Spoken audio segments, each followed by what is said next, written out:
Welcome gamers to this week's episode of Last Call Gaming, and on today's episode, we're going to talk about what Walmart's been doing with taking down their posters and their signage that involve some of their more violent games due to recent tragedies that they've had within their stores.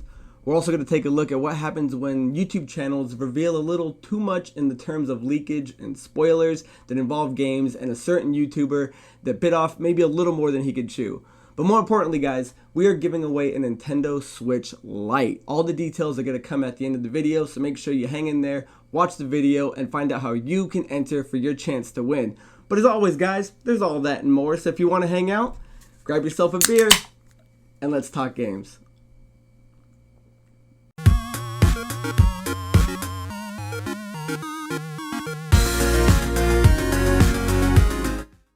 Welcome everybody to this week's episode of Last Call Gaming. This is episode 16. My name is Craig Prowlis, and joining me as always is Andrew Montemayor. Now guys, before we get into the issue, there have been some recent tragedies that happened in El Paso and Dayton that involved some shootings. So before we get started, we just want to let anyone know that was affected by that you have our thoughts, our prayers, our condolences. We don't like starting an episode or basing any of our information on a tragedy. So it's sad. But, I mean, got to say something and not just ignore it and sweep it under the rug. So. Right. So before we go on, guys, again, we have a couple links that are in the description. If you guys feel you want to help out, donate to any of these causes, the links are down below. Help these guys out. So with all that being said, we're going to move on to our first topic of the day. Now, like the intro says, guys, Walmart has kind of been reacting to some of these mass shootings that have happened recently. What the big thing they've done has been to recently remove all signage, all posters. As recently there was a kind of a hiccup where they removed all the games of violent games, anything that had kind of violent action, their hunting videos, their games. Andrew, you're seeing this. Initial thoughts based on what's happened? I think it's a little much. I mean, not to offend anyone out there, I'm sure that it is affected by it, that maybe feels that maybe that is helping, but I don't think that video games are the problem or the cause, and I think it's a little bit weird to, you're going to take down all these things, even like Apex, which uses these guns that look far from real, they're very fake, but you're still going to sell real, very, very real guns in your store. Yeah, what's kind of been rubbing people the wrong way, and I guess we'll just put it out on the table, is, and Andrew and I aren't trying to make this show a political platform at all, but most gamers kind of feel that this is rubbing them the wrong way because political and government are using this past thing to try to shut down this thing, these last past mass murderers that are happening, and they're pointing the finger kind of at games, right? And this is kind of Walmart's PR reaction to it, and I don't necessarily know if it's the right move, but like Andrew says, it's not a discredit to anyone that took that and saw them and actually appreciated it. So it's I see a lot of other channels kind of knocking it instantly, but the more I've kind of had time to reflect on it, it's not a horrible idea. It's just I don't think it's not the right one, right? Yeah, I don't think so. And I think there's more that you could do. One, if you're gonna take a stance like that, then I don't see why you wouldn't, even if you don't have the real guns, put like a picture of the gun out there or something like that someone could look at, instead of having this whole display case of what you're actually using to commit these atrocities versus a game that some people it's just fun, others just to escape everyday stress, life, whatever. Yeah, it's odd to think, especially because I don't think there's any hard science that backs any of this up with people pointing fingers at video games that cause violence. Me and Andrew were talking about earlier, this is just essential, and you'll hear it on other channels too. It's a rehash of what they did back in like the 90s with blaming games for violence, and it's the same way they blame. Yeah, I mean, there's tons of graphic movies that aren't being blamed for anything. There's tons, it's like when people blame The Catcher in the Rye for why the guy shot like John Lennon or something, blaming a book for shooting somebody just because one person ruined whatever. And again, we haven't done like extensive research into these people because I don't want to give them the attention that they're obviously seeking, but I don't remember, it's not like they were dressed up like anyone from Call of Duty or carrying a big sign that says Call of Duty #1 or anything. So there's nothing that's linking it other than a weapon which can, be bought from the store in the first place. If anything, that's more damning than, the video games that are over in the other aisle that are also locked behind glass. You can't grab them yourselves. Yeah, so I kind of want to deter it from kind of how most other videos are looking at it. A lot of other videos are kind of looking at it going, hey, well, that doesn't make sense because they're still selling guns, and, you know, that's a whole different argument. The question I just kind of want to tackle with Andrew is this the right move at all? Should any store be doing this? Is this something we should be fearful of more stores joining on and removing these you know, violent games? Is it something, is GameStop going to be, you know, because they had to stop doing their tournaments. They had to stop doing anything that promoted it inside of Walmart. So, yeah. I mean, it's a domino effect. If one, you know, if one of the biggest selling companies of games does that, you know, who's next to do that? And because one of their statements were, oh boy, do I have it right in front of me? Let's see, we've taken this action out of respect for the incidents of the past week, and this action does not reflect any long-term change in our video game assortment. That was by Tara Howell. She's a Walmart spokesperson. So again, what does that mean? Any long-term? So is this a temporary fix? Was this? I looked at it as it was the quickest and cheapest way for them to do something. I think maybe just to make a statement, but I mean, the games are already rated, so I don't understand what taking the product off the shelf is really doing, because I don't think it says anything in there about selling them just because they took it off the shelf. I could easily walk up and say just the same thing. You know, can I get a Call of Duty? The fact that it's there on the thing, I don't really think makes a difference, except for now I think that it's sold out versus whatever. But then again, not every store is doing that.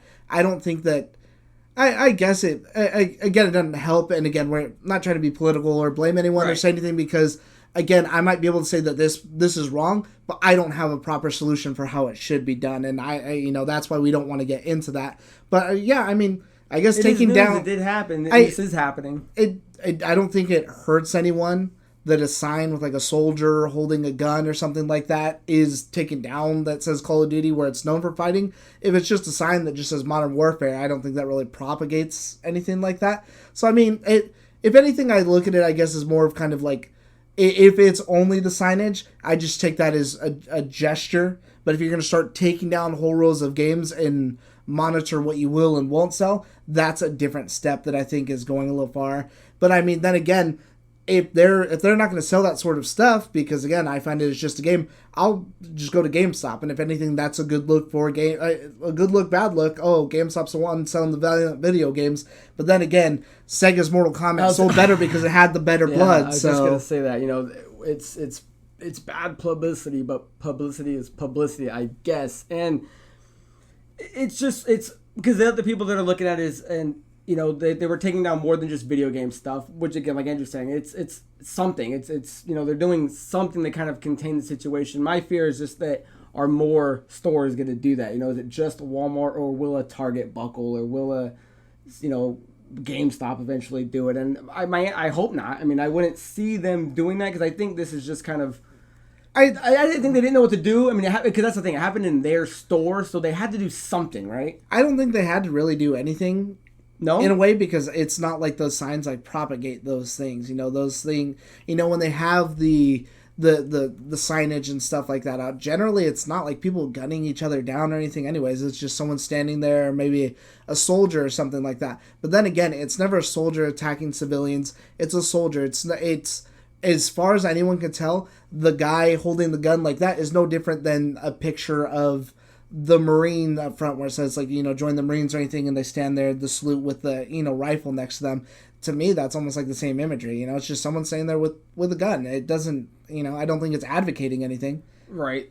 I mean, if anything, like I said, it's a kind gesture, I guess, on their part for having a massacre happen in one of their stores.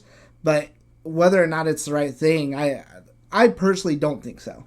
Right. But that's my opinion. And the reason, I guess, it's kind of, you know, brought up in more of the gaming community outside of, you know, they're saying they're blaming the violence on the gaming, is there was a small, like, hiccup where, so they had this memo that pretty much told them what they need to take down, what they need to do, but some stores interpreted it as stop selling the actual games, right? Yeah, and some of them were taking it down, and the only things you could see left on the shelf were, like, we'll see if we can put the picture up, but I mean, it's just like FIFA, Mario Kart. Yeah, and they look barren, and it just, with that done, it just kind of made, because I was telling Andrew, I'm like, Well, that's kind of crazy then if there's that many games. Not crazy, it's just it's revealing how many games actually fit that that genre of what they actually needed to remove in terms of violence or third-person shooters. It left their whole cabinet bare, and I thought that was kind of interesting because those are the best sellers right now. Right, and even still, it takes down some of the other I didn't even see like a copy of like Plants vs Zombies or something, which it's not even human. Yeah, anything that imitates. Just any little thing. Like, what is the standards on that? On what is and isn't going to be allowed? Again, it's all kind of just a quick spur of the moment. Let's just do this just for now, and we'll see how it goes. Again, the bigger thing that's just upsetting is that instead of taking down the thing, taking down the actual things that are doing it, maybe putting out a statement or announcing better checks for something like that. Most people are just pointing the fingers at video games. Video games are to blame. We're going to be harder on video games now, whereas the big thing this everyone's saying, news. Every country in the world has video games. Japan, huge for video games. America's the only one with a shooting problem. Yeah, so like we said earlier, there's no evidence or science that supports that video games do that. I mean, is it possible? And sure, because that's public what they're going to want you to think, but there's nothing that shows that. There's nothing that figuratively and definitively shows that gamings are a cause for any of this. So again, guys, if you're more interested in like a political view on it, there's tons of other stuff you can go watch. Yeah, that's not going to be us. We just figured we needed to touch on it because A, it's happening, and B, it's tragic when that's a news story. And unfortunately, this time around, it is. You got to find a scapegoat that is some people's passions, Yeah, and it sucks when it hits the video game community because we are a strong community. We are, we're a voice that likes to be heard, and unfortunately, we're the scapegoat when it comes to things like that. So, is there anything else you really wanted to get in on it, or? No, I mean, if you guys want to know anything else about that stuff, again, go. There's tons of other channels. There's tons of other things. I mean, it's got its attention everywhere, and unfortunately, we're not the most informed about it. Yeah, we don't want to again, not too much on it, but we did want to bring it to anyone's attention that was unaware of it. That happened, and so let's move on, Andrew. Which, again, it's not really too much on a brighter note. SUPMATTO is a YouTuber who recently got private investigators walked up to his door to talk. So, essentially, this YouTuber is a big Borderlands fan, right? He runs a Borderlands channel. And he does very well. And recently, he's got in trouble for revealing too much, I guess. So, Take-Two and 2K Games had some private investigators come to his house and question him. Walk me through a little bit about what happened with that. I mean, they say it goes two different ways. So what he did was, I guess he grabbed some screenshots from a Twitch that were a Twitch channel. I'm sure if you're gonna run a broadcast as a business, I'm releasing a game, I'm gonna upload something privately just so that way I could do a test run, make sure everything's gonna work before I put it out and I look like an asshole when it doesn't. So what he's saying is that when it was uploaded to the private channel, for whatever reason, from a cell phone or from somewhere else, you were actually able to see it as a public image. So you could take that image, screen grab it, re-upload it to his channel, and then discuss whatever's on there. Whereas if it is a public image that was released, that is something that is fair use. Anyone could use that picture. You could discuss whatever, and they're more upset with the fact that which I think had 180,000 views at the time when it was coming out. Yeah, and they're saying that it was set to private, so there's no way he would have been able to see it. That him and whatever within his community would have had to do some weird glitchy things, thereby violating Twitch's terms of service, which is illegal. Make that image not fair use because it is not distributed yet, and they didn't give the authorization for that to be leaked yet. I think what even goes more into it is that when he did do that, he also created a private Discord server that you had to pay in order to get in and see this information. It's not a lot of money, but now he is making money off of somebody else's information that may or may not have been stolen. Who knows where that's going to go, but... Yeah, because this is all... so far, it's all alleged, right? I don't think there's any hard fact that says definitively if he did or did not do any of this. His version of the story is these guys came into his property. He was nervous. He was shaky. The part I didn't like, and I apologize if any of you guys are fans of his, was he goes, I don't remember some of the conversation I had with these guys. And I'm like, if you're in the most intense situation of your fucking life... then I assume you remember every fucking detail of it. Just, I mean, why wouldn't you? So I didn't, I guess, care for that answer. And like Andrew's saying, they were going over what live streaming he was hosting, what code he was getting into, what names he was recognizing off the feed. But like Andrew was saying, the big thing that got him in trouble was he was hosting private Discord things that did $5 a pop, and he was giving out the information. So since then, they have there's been deleted videos. His Discord is currently shut down. I believe his YouTube is shut down to a capacity. But Take-Two and 2K are not currently seeking legal. I think with an update to the YouTube, pursuing legal action at him at this particular moment. Yeah, with the update to the YouTube, he's only got 1 copy strike, whereas before it was 7. So that's why his channel was down, and so it dropped the rest off. And it may or may not have been because he dropped the videos or they dropped whatever sort of the thing was. I mean, the big kind of takeaway from this thing too is what is and is not considered fair use. Like not like a journalist or someone, or even just someone trying to make a name. If I were to get information tomorrow, let's say on the next Resident Evil game or something like that, is that fair for me to... Is it fair? Is it ethical for me as a person, in my opinion? I want your opinion on that. What do you think? Fair and ethical to leak that ahead of time? You're ruining these people's... You may or may not be ruining someone's hard work. That's something someone clearly worked hard on. You were not meant to have. They're not ready to talk about it yet. But to make a name for myself, to get my views, to do journalism, if that's what kind of person you are, you report on the news, and that's something to report on. Granted, you get it through fair use and not actually stealing it or anything illegal-wise. So, I look at it like this. Andrew and I don't have access to early games. We don't get to go look at anything like that. So if you do get something like that, like in movies, there's an embargo to where you legally aren't able to talk about anything. I'm not sure the extent of what the fair use thing does in terms of anyone that does that, that gets access to an early game. But if you're, backdoor hacking it, like allegedly he did. He went to a private server and he got information, and then now he's charging to get money on it. And then they data mined it to hell and back. If that's fair, then no, because he found a sneaky way to get money off of doing something that was illegal, allegedly. So that is definitely, you don't do. But at the same time, if like you almost kind of answered your own question in my mind, he was doing it to get views. If you're reading a view that says spoilers on Borderlands 3 and you don't want to do it, unlike someone getting on top of a rooftop and shouting out a spoiler ending of whatever, you've literally got to click it and hang in there for the 15 minutes to listen to it. So if you don't want to hear it, then don't click it, and that's the easy escape answer out. But should it be done in the first place?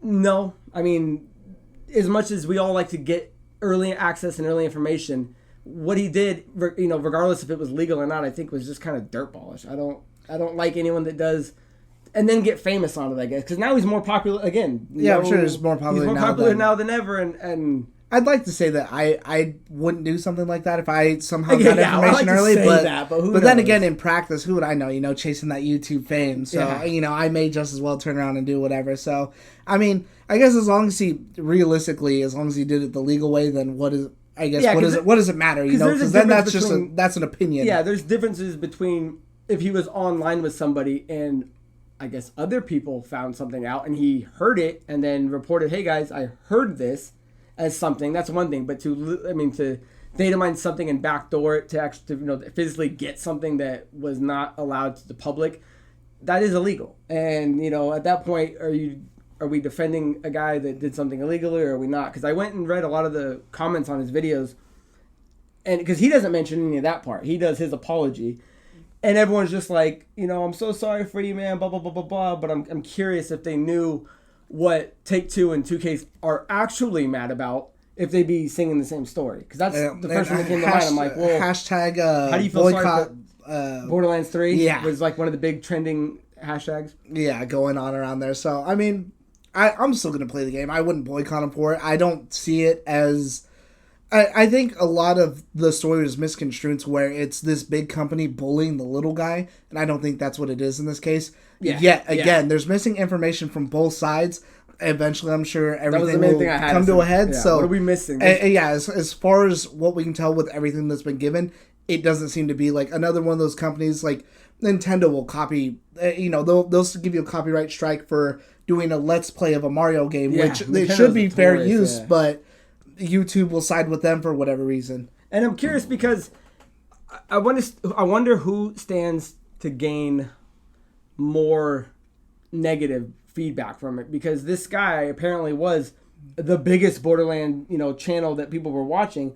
So if you get this guy who's now saying I'm boycotting Borderlands 3, hashtag don't buy it, and you've got hundreds, however many people it is agreeing with them, Borderlands is now losing that many fans or that many potential day one buyers. And it's one of those things like, all right, you leaked something, but theoretically it didn't hurt any of our game sales. Are we willing to turn the other cheek on that to keep you satisfied? Or is it the other way around, going, hey guys, do not sue me and I'll continue to make videos that keep your hundreds of thousands of people watching it? I mean, it's, again, what are we missing? I don't think they're going to lose any sales from it, but I mean, there's a lot of people in those comments who are like, I'm joining you, man. No buy, no buy, no buy. It was surprising how many people were saying that. I'm like, yeah, why? But we'll see how many people stick to that, though. When you're I can say whatever I want to, but I'm the sub to like a million Resident Evil channels to where I could talk to be like, fuck Capcom, I'm not buying the next Resident Evil. Let me go and unsub from all 80 channels that I follow because I love Resident Evil more than anything. And I guarantee you'll catch me out there day one, like, oh. Yeah, with your still box and your statue, with my trench coat and my fedora, trying to fucking hide myself. With your umbrella, covering your view. That was good. I'll give you that. I'll give you that. That was good. You know what? I'm taking it. And I'm glad it's getting a little lighter in here. It's very somber mood. So. Like this lager. What is these again? Land Shark. Land Sharks. Andrew picked out Land Sharks today, and I'm very impressed. I haven't had one in a while. I think Mad Dog serves them, but I'm not sure. I don't know. With that being said, I don't think there's really too much more to add to that. I mean, these were kind of quick stories, guys. Just something we wanted to touch on. Again, it's not video game related per se, but it does affect our community, and it's worth knowing. And at least Andrew and I have a platform we feel it's at least bringing to your guys' attention if you did not already know about it. Slow video game news week. Crazy news week in general is what this one is. So. And I'd love you guys to jump in on the comments, and if you guys have any more news or something we missed or something you guys want to talk about, jump in there because we will conversate with you. Feel I'm actually free really looking forward to that because I've never heard of SUPMATTO before, but apparently I don't like Borderlands, so apparently it's big news. I kind of want to see how that story plays out. Well, until then, let's move into a little segment Andrew and I like to call Riffadelphia. I want you to start first. That was good though. Did you? Okay, yeah, good. Got some points. Zinger. So the first riff I want to do because so I don't know if it came out earlier today or yesterday because when I was reading the story it said like 9 hours ago, but it was in the middle of the afternoon. There were some patents that just came by for Xbox that are showing them enough. Was that on yours? No, I didn't. Okay. But I did read that. They're kind of jumping into the handheld spaces, and I'll put up a picture now because I bless you. I had a couple. You doing round two? Do it. I don't think so. Get it in there. Go on with the riff. So essentially, what it is these. They have the actual the D-pad and they have their XYAB set up, and it's supposed to be able to snap in on the sides of a cell phone. And from there, you're going to be able to play. Now, it's not clear what exactly you'll be able to play, whether it's going to be mobile cell phone games or you can connect to the Xbox Cloud and play games that are connected to your account. But it is showing that it is Wi-Fi capable and it does have an audio jack for your headphones and it supports wireless headphones. So looking at it, and I think the mock-up design. I thought it looked pretty cool. I forget who did it, but he mocked up like 3 different color designs. It was like white, black, gray. Interesting. I like that 360 gray looking one. Oh yeah, that looked good. Looking at it, I was like, that's sick. And it's just, I'm curious.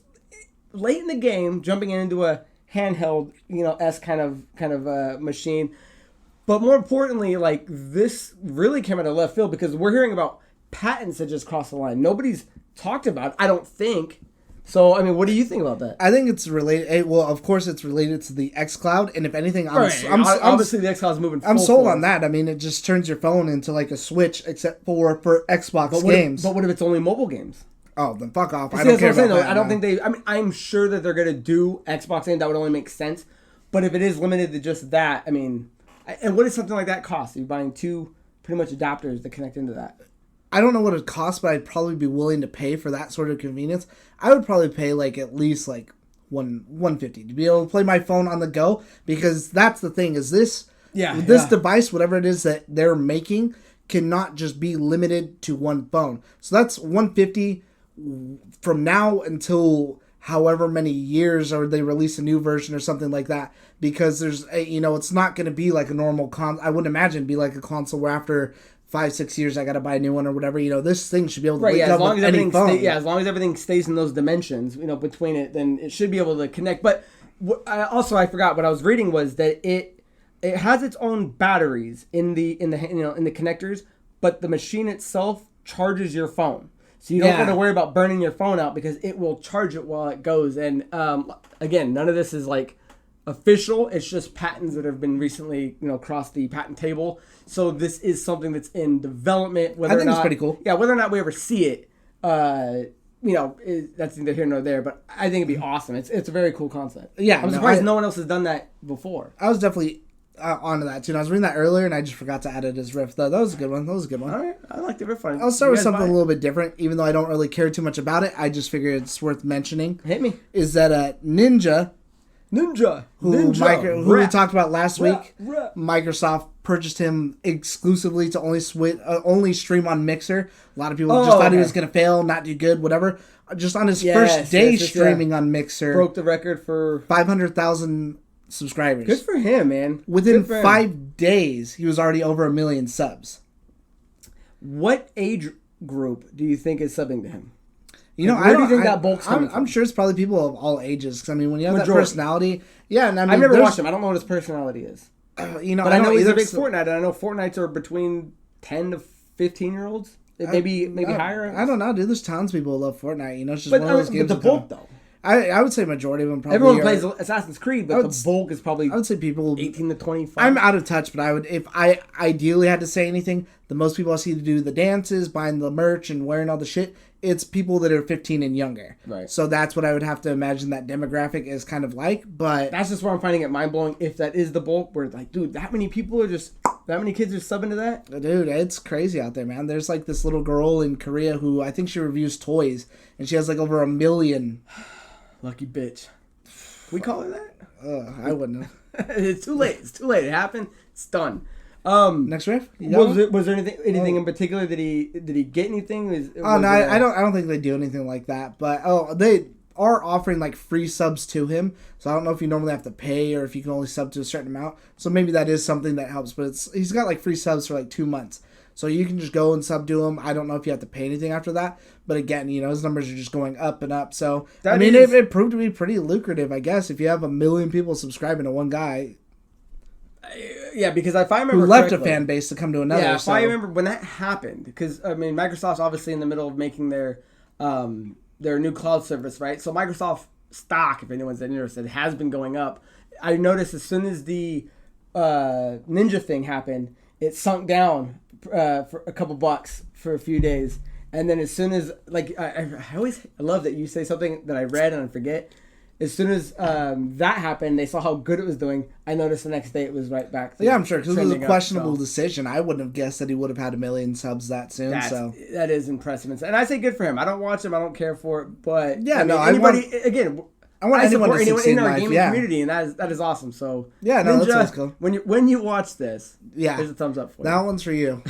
My next riff was Phil Spencer just kind of responded to a tweet, and I forget the name of the tweet, and I'll post the tweet up. It was they asked him, with all these online games coming out, are we going to be getting single player games? And Phil Spencer or in the next few years, and he responded, yes, I can confirm.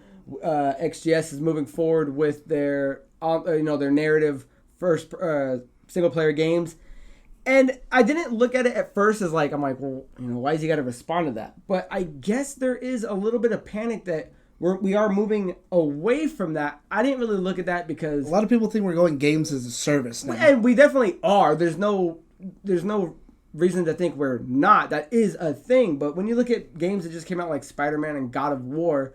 There's still Devil May Cry is coming out or is out. Yeah, but what's the last Xbox single player centric game? But to think that there's none. Control's about to come out. Control's getting excellent reviews. Yeah, but it's not an exclusive. I think that's more maybe what his... No, he wasn't asking exclusives. He just wants single-player games. Oh, well, yeah. There's always going to be if I was reading it correctly, it was just... So I read the statement, I took it more as like maybe just the person without saying it meant directly as, is Xbox going to be doing exclusives? Because that's not what their exclusive lineup is. Gears of War is a games as a service. Halo is a games as a service. It's all online. Well, I guess, were you ever nervous that we wouldn't be getting more single-player games? I'm Especially nervous with the new acquisition of like 15 studios that they just picked up? I'm nervous we won't be getting good ones. Oh. Because it's been a while since they've really kind of put out a gem. I mean, there's games that I've liked, but nothing's setting the world on fire like what God of War or Spider-Man, Bloodborne, things of that nature's been doing for Sony. How do you like that they've picked up the like Ninja Theory and like Obsidian? I mean, I'm hyped for it too. Good developers on I don't know if they would, and it's what's really weird to think about. So that Outer Worlds game that they're making, which is like Fallout in space, looks fantastic. I'm looking. Yeah, that game does look really cool. So the first one obviously is multi-platform. Could the second one be an exclusive? Because they bought the studio, that studio is theirs now. The first one just happened to be before all that. Yeah, I guess the main thing to take away is if you were nervous that we're moving into this whole games as a service thing. The big dick swinging Phil Spence said, "Don't worry about it. I'm confirming we are making single player games." Talk is cheap. Show me at Gamescom here, August 19th, and are we going? I'll believe it. Yeah, to Cologne, Germany. Well, we've got the invite, so it's just a matter of time until they pay for the plane ticket, board us, feed us. We each get a +1, which is where Connor Post Malone comes in. Oh, well. All right, so that's my riff. What do you got? Next one I'll go with, and it's about Call of Duty, and I thought it was kind of funny in light, not funny. I guess it's whatever. So it's funny. It's not funny. Like funny how? Funny, so funny like a clown. You have a Tamagotchi. You don't have to use it, but it's like a Tamagotchi. They call it a Tamagunchi, and what it is of course they do. It's something I think it like goes on your wrist, and so it's like your little pet thing. And the way you fuel it and you feed it is by killing people. And it gets more excited by like your big kill streaks and stuff like that. If you don't play for like a while though, it'll start to get decrepit and then eventually die. And then you have to like build it back up. You said? No, for Call of Duty Modern Warfare. When you're actually playing the game. I thought it was like a side thing. Okay. Go no, on. Sorry, that's what I'm saying. For Modern Warfare, you don't have to use it, but it's called a Tamagotchi. It's like a Tamagotchi, and it feeds off of your kill streaks. And when you do really well, and it cheers you on, and it's trying to get you hyped and get you going and stuff. And then when you're doing bad, it lets you know that you're whatever. A piece of shit. And then if you just don't play for a while, like it can die, like your Tamagotchi pet used to do. And then you pretty much have to start back over from square one, feeding that up again. So I thought that was kind of funny, kind of cool in a game that's a lot more serious for what they're going for. I like that. Wouldn't take me out of it or anything.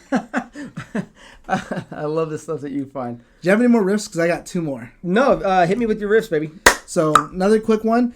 Even though, fuck anyone who says games need to have an easy mode, Sekiro is confirmed to have sold 3.8 million copies already. I like that. Which is really good for a game that is... It's not Dark Souls. It's not going off the Dark Souls name. People obviously know that it's a From Software game, but how many people pick this game up not knowing that and just are like, oh, well, whatever. Yeah, impressive number. I didn't realize it was that many. And also that it is a game, like you're saying, it's not a Dark Souls, so it does have its own unique learning curve, correct? Yeah. No, I didn't like it at first because I almost gave it up. And that's probably what most people say until you get past, because that's the thing I keep hearing. Once you get past a certain spot, it makes sense. Like eventually it doesn't get easier, it gets familiar.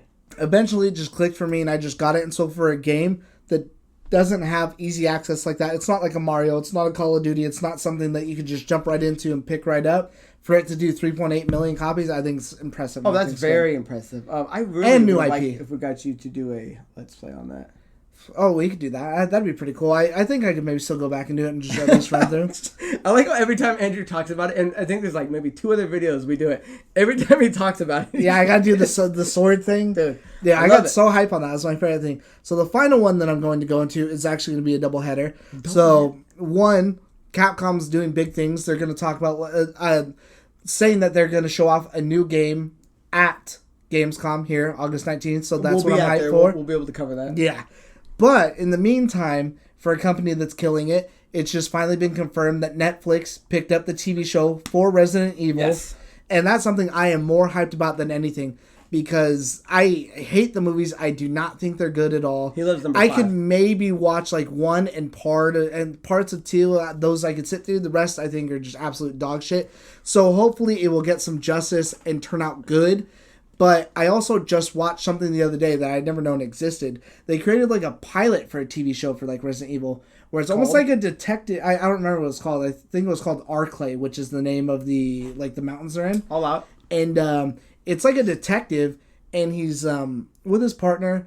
This person's dead on the floor, like all chewed the fuck up and everything. And they're just investigating it. They're investigating the house. So it's like detective style, you know, like he's looking around trying to figure out what happened here. And then he sees someone standing in a room, and he calls out to his partner, and she answers from downstairs or wherever she is in the house. And so he goes back in, and that's where it ends, is them on the zombie. So it's pretty cool just to see like an average person's perspective and not like these super soldiers. Even still, as long as they keep it a horror show, more, I would say I would want it to be more scarier than what The Walking Dead is. You said this is on Netflix, yes? Yes. Okay. Did they have a air date? They do not. They just announced. Can you answer me one question? Yes. Unlike other things from Konami, are you actually going to watch this? Because have you finished Castlevania? I still have those 2 episodes left. The other show that I know, I only play Castlevania because Andrew makes me play Castlevania. I think that I'm just not watching it at this point because I don't want it to end, and then I have to wait for a whole nother. I don't want to start watching Resident Evil and then burn through, and Andrew's like, got 5 episodes left, and it's like a year later. I'm gonna be like, God damn it. Honestly, at this point too, I've been waiting. I'm like, hopefully they announce another season, and then I'll just watch the final 2 right before the season starts and just pile straight into it. We're gonna dogpile it tomorrow. But leading on to that, Capcom also has been sending out emails to their Resident Evil ambassadors, that's if you sign up for like the ResidentEvil.net and stuff like that. That's a cool fucking title. If you live in Los Angeles or New York and during certain time frames, they're actually inviting people to come and test out a new game. A new unannounced game is what it says. The only prerequisite that you have to have, of course, being in those cities on those dates, whatever the time is that you have to have at least played 1 Resident Evil before. So whether it be 5 or 6. It just says 1 Resident Evil. Interesting. That's it. So I wish that I'd be hype on that. So that would be absolutely badass. You know the dates? I didn't write them down because it was just a riff. We can use some fake addresses and we'll get out there. Who knows if it's going to be another new IP? It could be a brand new game. It could be something different, or it could be that Resident Evil Remake 3, which people are clamoring for now because Remake 2 did so well. So what would you rather have? I would rather a new thing by Capcom based in a Resident Evil kind of type game, or a remake of. I'd rather have Remake 3. Because then the only other game... What's 3, Nemesis? Yeah, because then the only one I feel that they would have to redo, because they don't have to redo it, but I don't think it has aged well, would be Code Veronica. And then all the Resident Evils have been remade, remastered, whatever, and then they could all be available on one system and just moving forward, working great, looking great. A lot of people even I was looking on some forums the other day, are wanting a remake of Resident Evil 1. Yeah, even though they have a remake of Resident Evil 1. No, they have a rescaled one of. It's a complete remake. Like number 2 is to the original PS2 one. It's a complete remake from the ground up. It's not up-res. Did you ever play it? No. Oh no, it's a complete remake. Is it the GameCube one? Yeah, different bosses, different enemies, awesome. different but dated then, different functions. Right? It still plays well, but some people, it's a 50-50. Some people consider that true survival horror because of the tank controls. Can you get it on the Switch? Yeah, you can. Then what are you complaining about? Other people don't like those tank controllers where you have the fixed camera angles, so people want it remade like what Resident Evil 2 is, where you get behind That's the nostalgia. That's the old school game. That's what it used to be, kids. After I played Resident Evil 2, I'm one of those people that I want it remade again to where I can go down these cramped dark aisles and be staggering everywhere. You haven't understood because you didn't do Resident Evil 2 yet. You haven't experienced the phenomenon. Cut the sell. It's on like for $30. I think I'm going to snag it. But I want to Andrew's point, Capcom has been doing fantastic. I don't want to let anyone. I don't want to underwhelm them. Like Capcom has been coming out of nowhere and just doing these. A company that came back from being made fun of just as bad. Capcom used to be a joke 2 years ago. They were Konami essentially, not quite as bad, but they were out there. And Konami's coming back with their Contra best hits, but it's a good faith sign. It's a start in the right direction. But Capcom has made some moves, so kudos to Capcom, and I'm glad that they're moving in Netflix direction. I'm glad that they're talking about the new Netflix games. Hopefully they do something. So either way, that is my final riff. End of the riffs. So I guess we move on to questions, guys. So recently we have been asking you guys to submit questions, and it was well received. Thank you. Well received, yeah. We've actually got quite a few. So let's start it with this. John Drexler, off of our Facebook page, guys, you can check us out at LastCallProductionz on Facebook, asks, as systems and games become more expensive, will platforms and companies continue to push the envelope to create great games, or just push through crap to make money?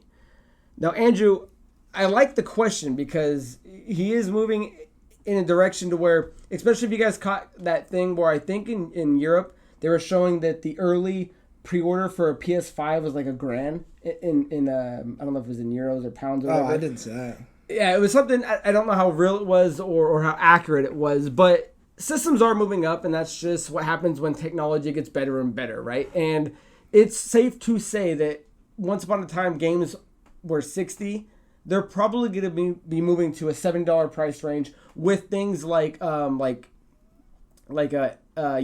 that just came out, Wolfenstein Youngbloods. There's going to be games that launch at a $40 price point. I think we're getting to the point where games know what's worth its full value and what's a semi-value, like a $30, $40, maybe even a $50 game.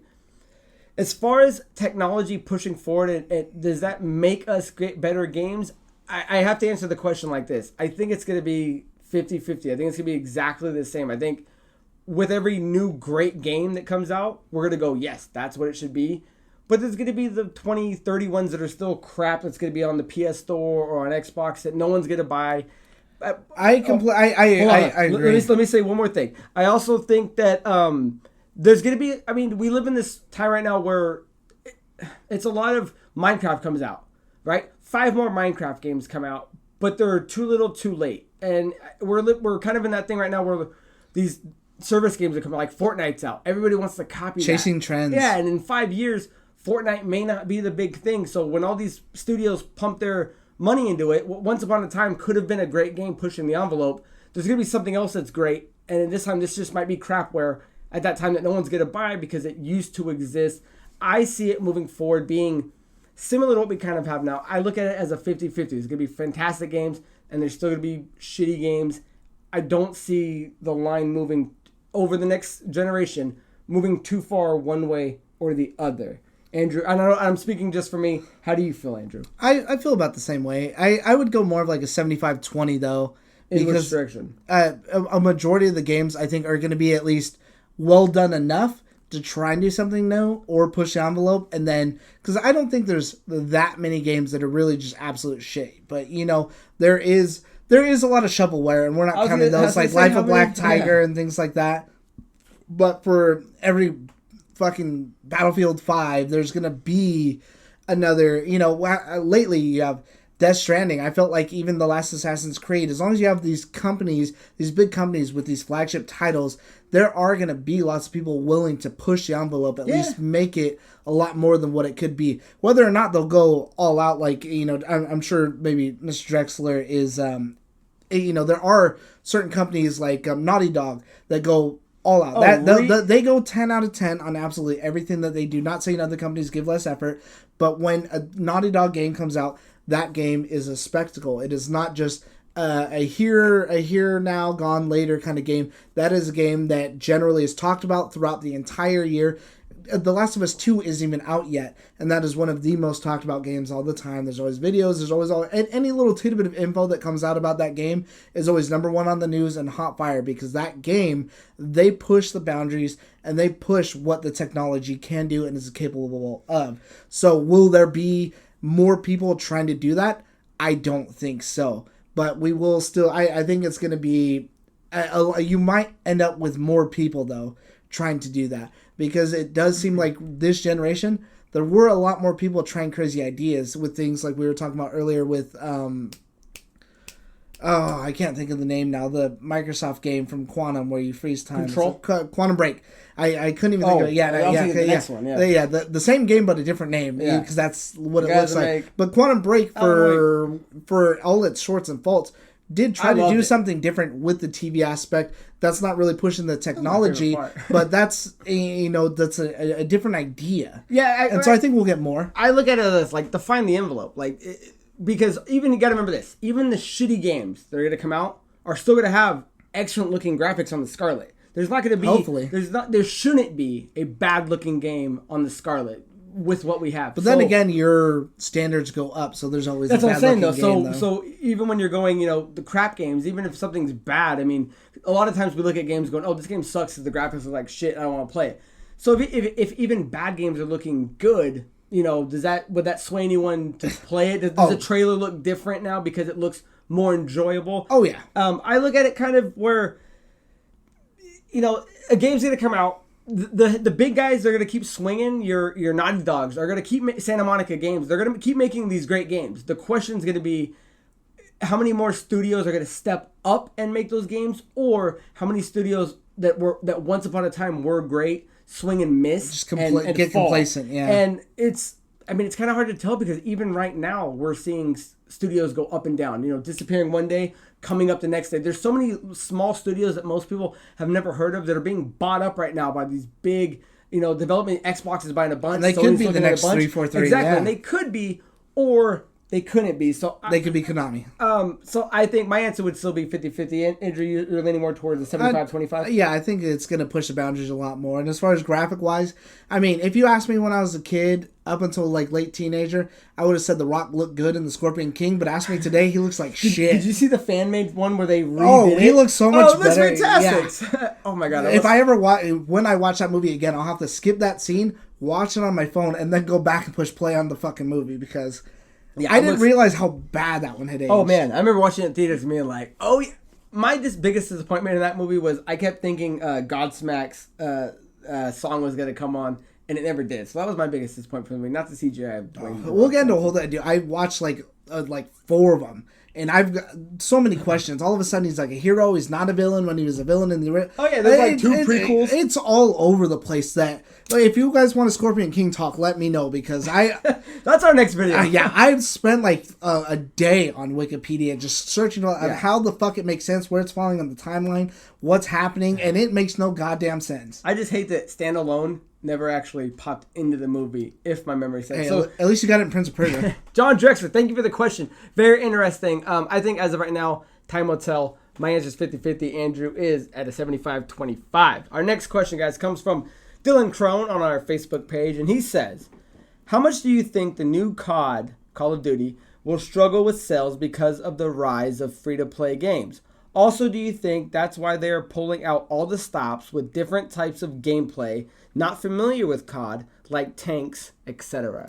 Why don't you start us off, Andrew? Once upon a time, Call of Duty did have tanks. Call of Duty 3, Call of Duty Modern Warfare actually did have tanks, have vehicles. You could have like a car. That's how Call of Duty started. You could actually be in some of these vehicles. Excellent. The maps weren't as huge as Battlefield and stuff like that. So I wouldn't say it's necessarily unfamiliar, but it's going to be unfamiliar, I'm sure to his point, to anyone who's joining today, because most COD fans jumped in more recently, especially with all the new age brackets and everything. They didn't get a chance to play those games. And why would you go back and play those games? That makes sense. So I don't think that it's going to struggle with sales at all. Just because, why would it make it any... if anything, all it is it's the new kill streak. It's the new thing. Battlefield does just as well with these things.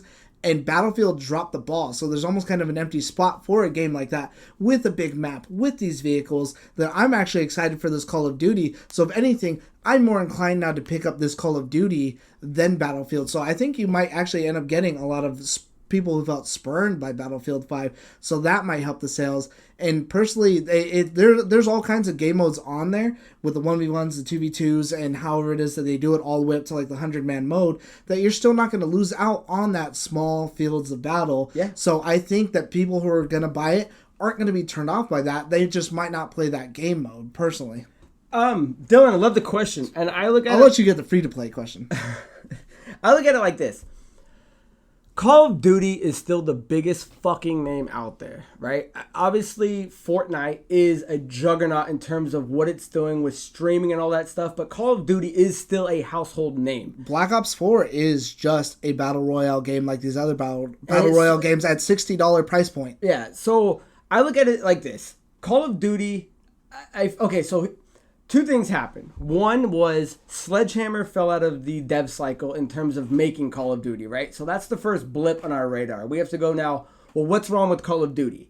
The second thing is, after the last two showings of the releases of the maps and the modes that we just recapped on our last episode of what Call of Duty's been doing, it's been nothing but great reviews from some of the best players in the world talking about Call of Duty. So in terms of what it had going against it was, where's Call of Duty going to go? In terms of what it has going with it is nothing but good reviews, glowing reviews, and good gameplay. If you watch any of that 20-minute demo that me and you looked at, everything looks fantastic. So I think the bigger question is there a Call of Duty after this game? I think this is Call of Duty's last big stand. We're either going to find out that, yes, they still fucking got it, or B, if this game fucks off, we're going to see them finally start to stumble. I don't think this game is going to suffer. I think this game's going to sell great. I think this game's pulling people that haven't bought a Call of Duty day one in a while out of that slump, because I'm looking forward to it. It's going to keep guys that buy Call of Duty day one buying it. I think once we review this game, your question is dedicated more to the next Call of Duty. I think they pulled out all the stops. I think the tanks, like Andrew was saying, that used to be a thing. I think they're really pulling at the strings of the nostalgia of anyone that used to play Call of Duty once upon a time and showing you what it still can do modern day, pun intended. Yeah. But I don't know. I think they're going to do fantastic. If I'm being honest, I think they're going to do great. Yeah, to touch on it again, it might lose a couple sales due to free-to-play, but what does some of those free-to-play games like really offer as far as compared to that? Because the top two, as far as they go, would be, actually three. Apex, they say, isn't doing as hot, but again, that's one map. But it's not doing terrible. PUBG has a couple of maps, and it's enough to keep me varied, and I like it. I play PUBG every single day, but that game can run like dog shit sometimes. And then Fortnite has the one big map, whereas this game, you're getting all these different maps with all these different modes, so with much everything. Innovation in this that there's a lot more money to be thrown into this, and for this company to, they have game modes varying all across the board, that I don't think it's free-to-play. The people who are going to play the free-to-play are going to play the free-to-play. I don't know if this is going to pull anyone away from Fortnite, but I don't think that that's the crowd they're going for anyways, because there's still a million other people out there who are dying for, that another big game. I personally didn't think I was going to like Black Ops 4, and I paid the $60 for it when I had Fortnite, which I don't personally like, when I had PUBG, which I absolutely love, and I bounce back and forth between PUBG and Black Ops 4 every day. I think Call of Duty has too much of a built-in audience. It's not geared towards the free-to-play audience. I mean, they aimed for it with Black Ops, but Call of Duty's got such a built-in audience. I don't think you're going to see too much of a dip. Like my big opinion is I think this one will pull out all the stops, and from here on out, we have to ask. Yeah, it's a media juggernaut. I heard the owners have matching Ferraris, and you know what? Why shouldn't they? And you know what? Why shouldn't they, Andrew? Probably bread. No, that's a very good question, though. I love that especially, question, man, there's so many games competing with it. Yeah, when I had to think about it, I'm like, this is the game that's going to put either a punch in the face to those free-to-play games, or it's going to buckle, and then I think if this game buckles, that's when we get nervous. It could be them striking back saying, hey, we still got it. This could be the year that Modern Warfare feels like the ages of Modern Warfare 1, Modern Warfare 2, when Call of Duty was king, was juggernaut. It still is considered king, beating every other game, but it doesn't have the media clout anymore. Yeah, it doesn't have the media clout. Yeah, it's not like what it used to be. Yeah, once upon a time. I still think it has its name. I think we hang on. It comes out again. I think more people are going to buy it than we think, and I think it's going to do pretty well. So let's move on to the next question, guys. This comes from a nearest and dearest friend of the show, Christian Vargas. And he asked from our YouTube channel, guys, the one you're watching right now, is there a game that is considered to be really bad, but is your secret guilty pleasure? Andrew, you want to go first or second? I'll go first, because let's hear it. Everyone considers Resident Evil 5 to be bad because it is by all means not really a Resident Evil game. It's not very scary. Albert West here cannot save this game for you. It's over the top action. You're punching fucking boulders. You have a teammate. And you're Chris. Is it Chris Redfield? Isn't he the one? Yeah, buff as hell. Yeah, he ain't the Rock in the new Hobbs and Shaw movie. I don't care how buff you are. You ain't breaking a fucking boulder. No, he smashes that thing. Dude. I absolutely love Resident Evil 5. When they announced it being brought to the Xbox One, bought it day one for me and Christina to do. And I think maybe just at the time it had a bad name. I'm open to the idea of some Resident Evils, and maybe just at this time in my life, I was open to that one, that for whatever reason, this game, because I beat it co-op front to back, has a special place in my heart. I know it's considered bad by a lot of people because it's not really a true Resident Evil game, but I personally love it. I like it, and why should I expect anything less out of you than a Resident Evil game? My game, Christian Vargas, was, and I don't know if it was considered bad at the time. I know every other spin-off or part 2 was considered bad. Kingdom Hearts. No, fuck. Was Home Alone on the NES. Oh my god, you're going to bring up that dog shit game? Home Alone is looked at as those games suck. And if you're not the original one on the NES, I'll agree. But everybody that I've showed this game to have just hated on it. And to me, it is the original survival horror game. You have like 20 minutes on the clock playing as Kevin McAllister, and you've got to literally run. I mean, it's a crutch. You got to run through the house that's 2 stories. You got a basement, you got the attic, and there's multiple exits: the front door, the side door, the treehouse, and you have the burglars Marv and Harry. Harry, I've reached and they're the chasing top. you, and they're bigger than you, and they're faster than you. So you got to pick up. Yeah, they do. They haul ass. You got to pick up these little ornaments, and you got to drop them, and it'll spin them out, and they'll be down for a few seconds. That game is so fucking. I don't get how nobody likes to play it. It's because it's not like the other ones. Dark Souls in the Nintendo world. It's not like a platformer. It's literally, you know what it is. It's survive the game, and shout out to Mom, because the only person I know that I've seen ever beat the game is my mom. And like hell, Lisa beat this. Oh, she did, and at least that's my memory in like 1994. And so that Lisa, if you're watching this, I'm calling you out, and I want you to come over here and beat that. And we'll set up a whole thing. But that game, for everyone that ever I show it to, or anyone that looks up Home Alone games, it gets shit on, and I fucking love that game. I think what's funny is that when we were joking earlier, I was kind of talking, like, we were making jokes about, like, mom jokes or whatever. I couldn't remember your mom's name for the life of me, and it just struck me like hot thunder right now. Lisa! Excellent. So, Christian Vargas, love the question. Home Alone, NES, play it. I'm sure I'll pop up a play thing of it. Yeah, fuck that. So, on our YouTube channel, guys, we also have a question from X Deedles. And I kind of like that name. So do I. Deedles? X Deedles? How do you say it? Is it just X and then there's Deedles, or is it X Deedles? X Deedles. X Deedles. So he asks, what do you think are some underrated movie-based games? I'd say Spider-Man Shattered Dimensions, mainly because the graphics, animation, and controls hold up today, and the concept was really interesting. And Transformers Fall of Cybertron, because I replayed it recently, and holy crap, it's really dark. But I guess they were more adaptations of existing properties rather than movie games, but I think they banked off the popularity of their movies at the time of their release. So I do, Deedles, I like that you caught yourself, because my initial reaction was both of what you said I don't think are technically movie-based property games. Spider-Man Shattered Dimensions is a Spider-Man game that's just licensed from Spider-Man, versus a game like Spider-Man 2 on the PS2 that's actually based off the movie. And if I'm not mistaken, Transformers might be a little tricky, because I know it's a spin-off of like War of the Cybertron, but I don't necessarily know if it fell under the movies or if it was just a game, although the cover art looked really like it. But I understand the question. The question is, what underrated game that was based off a movie do you like? So, I had 2. Do you go? How many do you have? Oh, you know what? I put them right here. So I liked, there was a game back on PS2. And this is back, and I played this game with like Denny when we played the Sopranos game. I don't know if anybody ever played that, but that was pretty good.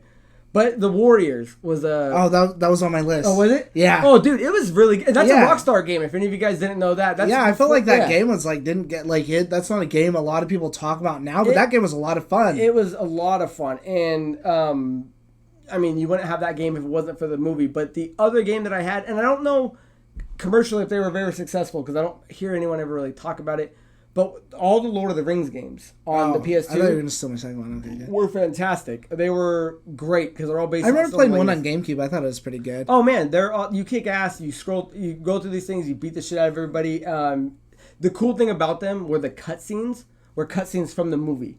So when you got to it, I do remember that. the cutscene you get to watch is the goddamn movie clip, and I fucking loved it. So I don't know if that's necessarily underrated. I just don't ever hear anybody talk about that being their favorite PS2 game or Xbox game. So I also said Warriors, and I went two directions with it. I went a 1-for-1 because Warriors is a 1-for-1.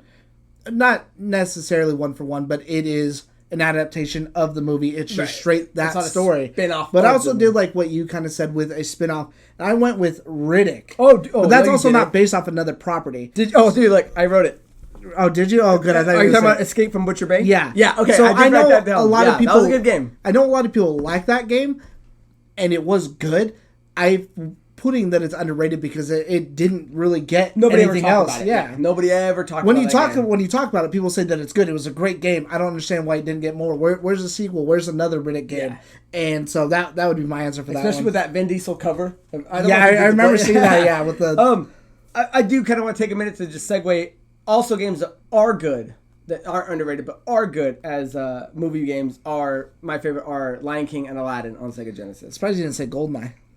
I like GoldenEye. It's never been one of my favorites. So yeah, but that game's like pinnacle.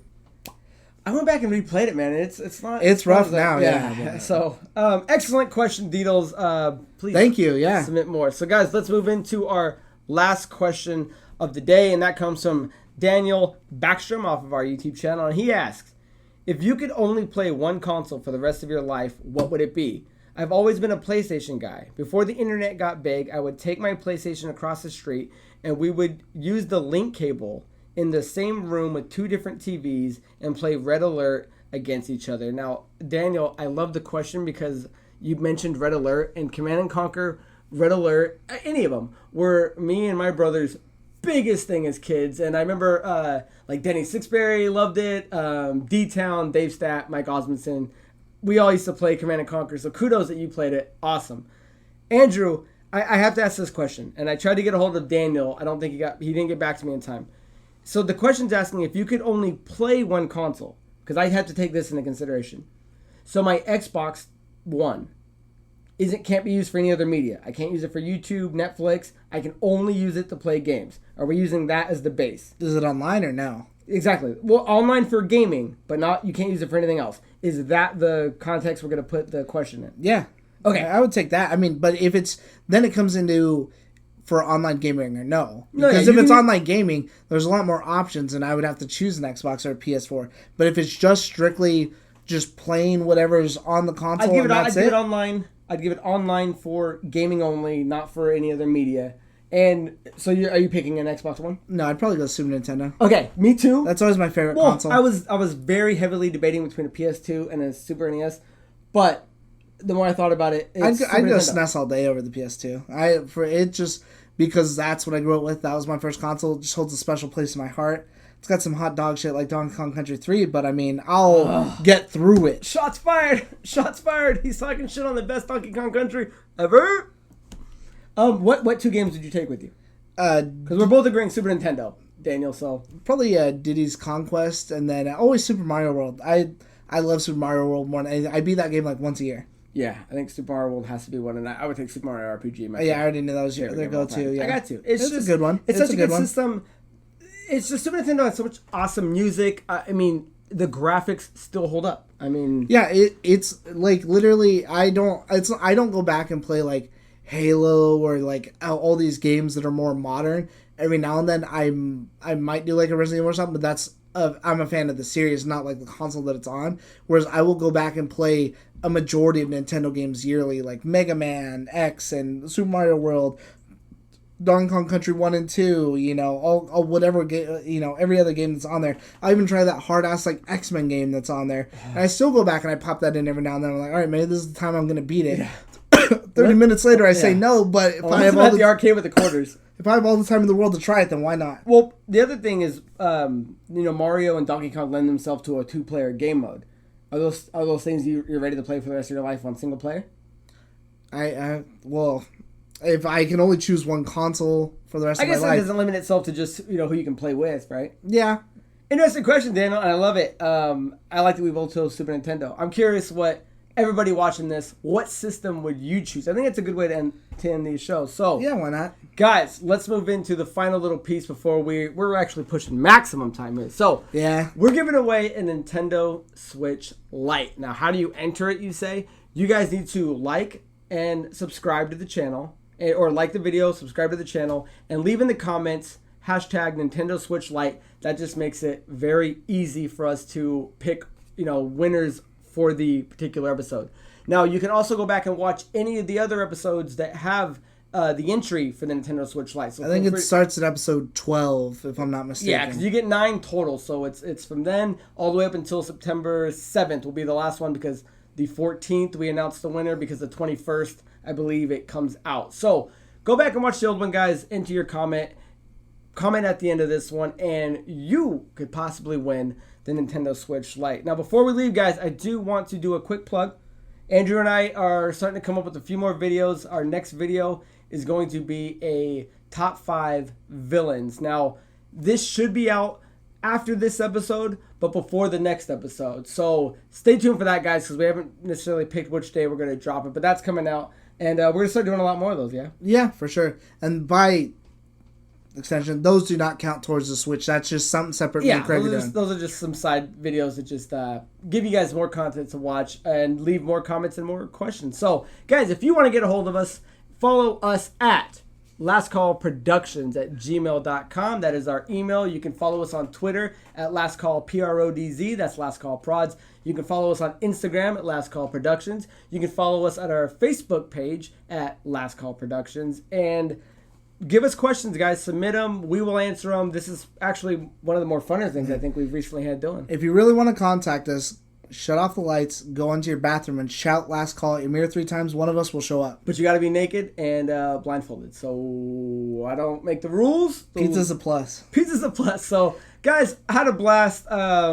Episode went a tad bit long, but hey, you know what? We can do that sometimes. So, my name is Craig Perales, guys. For Andrew Montemayor, and until next time.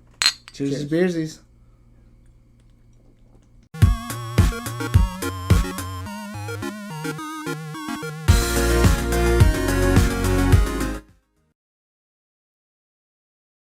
He goes to the fucking tray, pulls out the little fucking thing that's supposed to hold like the food tray up, and that's when he starts freaking out about whatever. Classic Sawa. What's he doing? Probably nothing. I'd like him to do more stuff. Like what? Voice act? I think he could do a nice voice acting. I really liked him in Slackers. You ever watch that movie? I haven't really seen him in anything else. Dude, Slackers, Idle Hands. That's about it. I've seen Idle Hands like once. Oh, dude, so that's prime Jessica Alba. I think I've seen... What's it called more than Slackers? What's that one with... Who's in it? I think Elijah Wood is in it. Elijah... The Faculty? Oh, nope. You ever seen that one? You know what? I just fucking had a conversation with... It's also got the... I forget his name, plays Scarecrow. Cillian Murphy's in Cillian Murphy. I just... no, it's not Cillian Murphy. What the fuck am I thinking of? It's dude from Lucky Number 11. I forget his name. Lucky Number 11? Yeah. The main dude from... I know, but what's stuck in my head is Wanted with McAvoy. Oh. Lucky Number 7 is the one with Morgan Freeman. No, I know, but that's why it's stuck in my head is him, because I keep thinking Morgan Freeman, but I'm thinking of the other role. I love that movie, dude, and especially fucking... Who's the kid? I don't know his name. Ben Kingsley. I'm not looking...